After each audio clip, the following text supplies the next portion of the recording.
रवींद्र वस्त्रनिकेतन सलगरे खास लग्न बस्तावा आहेरासाठी होलसेलपेक्षाही कमी किमतीत संपूर्ण कुटुंबाची खरेदी। कांजीवरम, बनारसी, जुल्ला Bangalore silk, Madurai silk, Calcutta cotton full व्हरायटीत उपलब्ध। सूट व इंडो शेरवानी, हळदीसाठी कुर्ता, सफारी, ब्रँडेड शर्ट, पॅन्टचे खास कलेक्शन। असंख्य व्हरायटीसह 51% भरघोस डिस्काउंट। जादा झालेला माल परत घेऊन पैसे परत। त्वरा करा, आजच भेट द्या रवींद्र वस्त्रनिकेतन सलगरे।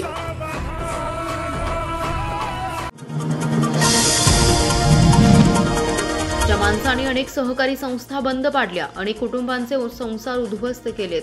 सहकारी संस्थांवर जगायची सवय लागली आहे, त्यांनी आमची मापे काढू नयेत अशी टीका खासदार संजय काका पाटील यांनी अपक्ष उमेदवार विशाल पाटील यांच्यावर केली आहे। आता ट्रेलर दाखवलाय, येत्या 4 दिवसात पिक्चर सुरू होईल। तुझ्या भावाला एकदा निवडणुकीत पाडले, एकदा तुला पाडले, आता दुसऱ्यांदाही तुला पाडणार असंही त्यांनी सांगितले। संजय काका पाटील म्हणाले, ज्या माणसांनी सहकारी संस्था अडचणीत आणल्या, साखर कारखाना, वसंतदादा दूध संघ, सोनी कारखाना, प्रकाश ॲग्रो, सोया प्रकल्प, मका प्रकल्पांसह 8-9 उद्योग त्यांनी बंद पाडलेत। ज्यांना सहकारातील संस्थेवर जगायची सवय लागली आहे, त्यांनी आमच्यासारख्यांची मापे काढू नयेत। मी खमक्या मनुष्य आहे। संजय पाटील हा संपूर्ण जिल्ह्याला माहिती आहे। गुंडगिरी करतो की दडपशाहीपासून वाचवतो हे लोकांनी ठरवलंय। मला लोकांनी 2 वेळा खासदार केले, एकदा तुझ्या भावाचा, एकदा तुझा आणि परत एकदा तुझा मोठ्या फरकाने पराभव करायचा असं आव्हान देखील त्यांनी यावेळी दिलंय। जनतेने निवडणूक आपल्या हाती घेतली आहे, योग्य वेळी या सगळ्या गोष्टींचे खुलासे केले जातील। जय कुणाचा, पराजय कुणाचा हे जनतेने ठरवले आहे। मला जिल्ह्यात चांगलं वातावरण आहे, त्यामुळे यश नक्की मिळेल असा विश्वास खासदार पाटील यांनी व्यक्त केला आहे। काँग्रेसचे विशाल पाटील यांनी बंडखोरी केली म्हणजे ते भाजपची बी टीम आहे। भाजपकडून पाकिट घेऊन पाकिट या चिन्हावर अपक्ष निवडणूक लढवत आहेत। मी त्यांना फार महत्त्व देत नाही अशी टीका महाविकास आघाडीचे उमेदवार चंद्रहार पाटील यांनी केली आहे। महाविकास आघाडीचे उमेदवार पाटील यांनी मिरज पूर्व भागातील सुभाषनगर, कळंबी, मालगाव, गुंडेवाडी, खंडेराजुरी, एरंडोली, सलगरे, खटाव, बेडक प्रचारादरम्यान पदयात्रा आणि बैठक पार पडली आहे। यावेळी सलगरे येथे झालेल्या सभेत ते बोलत होते। चंद्रहार पाटील म्हणाले, संजय पाटील, विशाल पाटील या दोघांनाही विरोधक मानत नाही।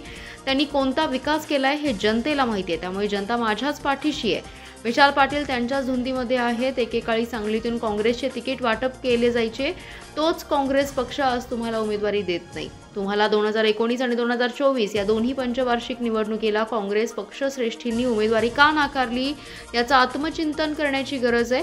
आपलं सांगली जिल्ह्यातलं कर्तृत्व शून्य आहे, म्हणून आपल्याला काँग्रेस पक्ष नेतृत्वाने उमेदवारी दिली नाही, हे सुद्धा तितकंच खरं आहे। विशाल पाटलांनी स्वतःला खरा पैलवान म्हणणे म्हणजे आम्हा पैलवानांना चेष्टा वाटायला लागली आहे। विशाल पाटील जर पैलवान झाले तर महाराष्ट्रातल्या सगळ्या पैलवानांनी तालीम सोडून घरी जायला पाहिजे। खरी कुस्ती ही भाजपचे संजय काका पाटील आणि माझ्यातच आहे। उगाच सहानुभूतीच्या नावाखाली सांगली जिल्ह्यातील जनतेची दिशाभूल करू नये असा टोलाही त्यांनी यावेळी लगावलाय। यल्लमा देवीचा विवाह सोहळा चैत्र पौर्णिमेला मोठ्या उत्साहात संपन्न झालाय। जत शहरातील ग्रामदेवता यल्लमा देवी नवसाला पावणारी देवी म्हणून अशी आख्यायिका आहे। या देवीच्या दर्शनासाठी रोज हजारो भाविक ये-जा करत असतात। जत शहरातील प्रसिद्ध अशी यल्लमा देवी असून चैत्र पौर्णिमेला यल्लमा देवीचा विवाह संपन्न होतो। देवीचे पुजारी सुभाष कोळी यांच्या घरी हा सोहळा दरवर्षी संपन्न होतोय। वाजत गाजत मिरवणुकीने सुभाष पुजारी यांच्या घरी अक्षता टाकण्याचा कार्यक्रम संपन्न होतो। त्यानंतर भाविकांसाठी महाप्रसादाचं आयोजन करण्यात येते। हजारो भाविकांनी या महाप्रसादाचा लाभ घेतला। यावेळी जत शहरासह तालुक्यातून मोठ्या संख्येने भाविक सहभागी होते। मिरजेतील काही नगरसेवकांनी विरोधकांच्या तंबूत जाऊन भाजपचे सर्व नगरसेवक अपक्षांचा प्रचार करणार असल्याचे सांगून सर्वसामान्यांची दिशाभूल करीत आहेत। खरं पाहता जे कोणी मिरजेतील भाजपचे नगरसेवक विरोधकांचा प्रचार करीत आहेत, त्यांच्या जाण्याने काही फरक पडत नाही। मिरजेतील भाजपचे 8 नगरसेवक सांगली जिल्हा लोकसभेचे भाजपचे उमेदवार संजय काका पाटील यांचा जोमाने प्रचार करत असल्याची माहिती भाजपा सांगली जिल्हा शहर अध्यक्ष प्रकाश ढंग यांनी दिली आहे। प्रकाश ढंग म्हणाले, काँग्रेसचे बंडखोर उमेदवाराचा अर्ज भरतेवेळी मिरजेतील लोकांनी मिरज पॅटर्न म्हणून मिरजेतील सर्व नगरसेवक एकत्र येऊन अपक्षांचा प्रचार करणार असल्याचं खोटं सांगितलंय। खोटं बोलून जनतेची दिशाभूल केली आहे। तसं काहीच नसताना आपली प्रसिद्धी व्हावी या हेतूने ते म्हटलं आहे। मिरज पॅटर्न म्हणजे शहर व परिसराच्या विकासासाठी एकत्र येणं म्हणजेच मिरज पॅटर्न आहे। काँग्रेसच्या बंडखोर उमेदवाराचा प्रचार करणारे काही नगरसेवक मिरज पॅटर्नला बदनाम करण्याचा प्रयत्न करीत आहेत। त्यांच्या जाण्याने काहीच फरक पडणार नाही अशी प्रतिक्रिया प्रकाश ढंग यांनी दिली आहे।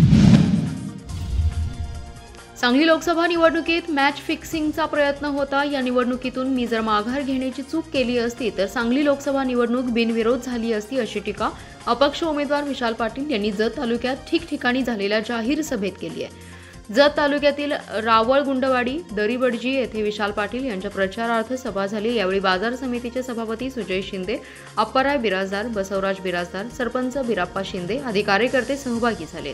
यावेळी बोलताना पाटील म्हणाले, कर्नाटक सीमेवर असलेल्या गावांनी पाण्यासाठी कर्नाटकमध्ये सहभागी होण्याचा इशारा देताच राज्य शासनाने सिंचन योजनेसाठी निधी उपलब्ध करून दिला. मात्र निष्क्रिय खासदार या निधीचे श्रेय घेण्याचा प्रयत्न करत आहेत. अशा निष्क्रिय खासदारांना घरी बसवण्याची हीच योग्य वेळ आहे. मालमत्ता, कारखाना विकत घेऊन स्वतःची इस्टेट दुपटीने चौपटीने वाढवत असताना सर्वसामान्यांच्या प्रश्नांकडे त्यांनी दुर्लक्ष केले. प्रतीक पाटील केंद्रीय मंत्री असताना म्हैसाळ योजना AIBP मध्ये हस्तांतरित झाली. त्यानंतर हजारो कोटींचा निधी मंजूर झाला. दिल्ली, मुंबईतून सांगलीचा खासदार ठरत असेल तर सांगलीचा स्वाभिमान जागा करण्याची वेळ आली आहे. सांगलीची अस्मिता जपण्यासाठी जनतेने मला पुढे केल्याचं ते म्हणाले. सांगलीचे सुपुत्र आणि साहित्य अकादमी पुरस्कार प्राप्त ज्येष्ठ साहित्यिक वसंत केशव पाटील यांचे वयाच्या 79व्या वर्षी निधन झाले. ते मूळचे तासगाव तालुक्यातील कुमठे गावचे आहेत. रयत शिक्षण संस्थेतून शिक्षक म्हणून सेवा सुरू केली आणि हिंदी विषयाचे प्राध्यापक म्हणून ते निवृत्त झाले. ग्रामीण मराठी आणि हिंदी साहित्यात त्यांनी मोठे योगदान दिले. मूळ हिंदी लेखक डॉक्टर हरिवंशराय बच्चन यांच्या दशद्वार ते सोपान या आत्मचरित्राच्या मराठी अनुवादासाठी वसंत केशव पाटील यांना 1996 साली साहित्य अकादमी पुरस्कार मिळाला होता. याशिवाय त्यांना राज्य सरकारकडून साहित्य निर्मितीचे अनेक पुरस्कार मिळालेत. यशवंतराव, विचार आणि वारसा, छप्पर, आधुनिक शिक्षा शिल्पी, कर्मवीर भाऊराव पाटील, कंदिलाचा उजेड, सही मागचा माणूस असे त्यांनी कादंबरी, कथा, अनुवाद आणि कविता यामध्ये विपुल लेखन केले. केशवसुतांच्या निवडक कविता असे नवे पुस्तक त्यांचे प्रकाशनाच्या मार्गावर होतं. वसंत केशव पाटील यांच्यावर येथील अमरधाम स्मशानभूमीत अंत्यसंस्कार करण्यात आले. सांगलीतील विष्णू अण्णा फळ मार्केटमधील फळ आणि भाजीपाला व्यापाऱ्यांना आवश्यक असणाऱ्या सर्व सुविधा देण्यात येतील. व्यापाऱ्यांनी विकासाच्या मार्गावरून चालणाऱ्या नरेंद्र मोदी यांना साथ द्यावी असे आवाहन भारतीय जनता पार्टीचे सांगली लोकसभेचे उमेदवार खासदार संजय काका पाटील यांनी केले. विष्णू अण्णा फळ मार्केट येथील फळ, कांदा, बटाटा, भाजीपाला व्यापाऱ्यांशी निवडणुकीच्या निमित्ताने खासदार पाटील यांनी संवाद साधलाय. निवडणुकीसंदर्भात भारतीय जनता पार्टी आणि महायुतीची भूमिका त्यांनी स्पष्ट केली. शेतकरी आणि व्यापाऱ्यांचे प्रश्न सोडवण्यात आले आहेत. शेतमालाला चांगला भाव मिळावा यासाठी सरकार प्रयत्नशील आहे.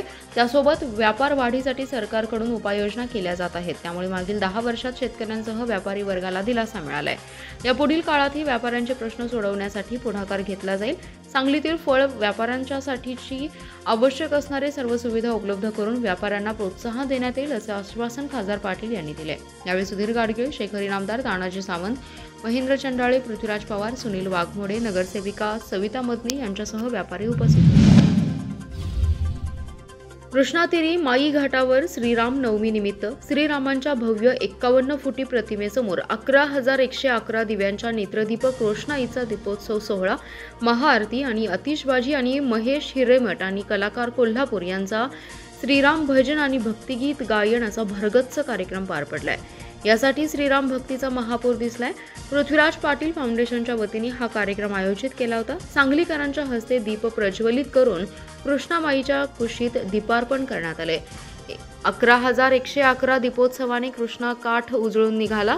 प्रारंभी महेश हिरेमेट आणि कलाकारांचा श्रीराम भजन आणि भक्तिगीत गायनाच्या कार्यक्रमात हजारो सांगलीकरांनी मंत्रमुग्ध होऊन सलग दुसऱ्या वर्षी श्रीराम भक्तीचा आनंद लुटला. यावेळी श्रीराम भजन आणि भक्तिगीत गायक महेश हिरेमेट आणि कलाकारांच्या पृथ्वीराज पाटील यांच्या हस्ते सत्कार करण्यात आलाय.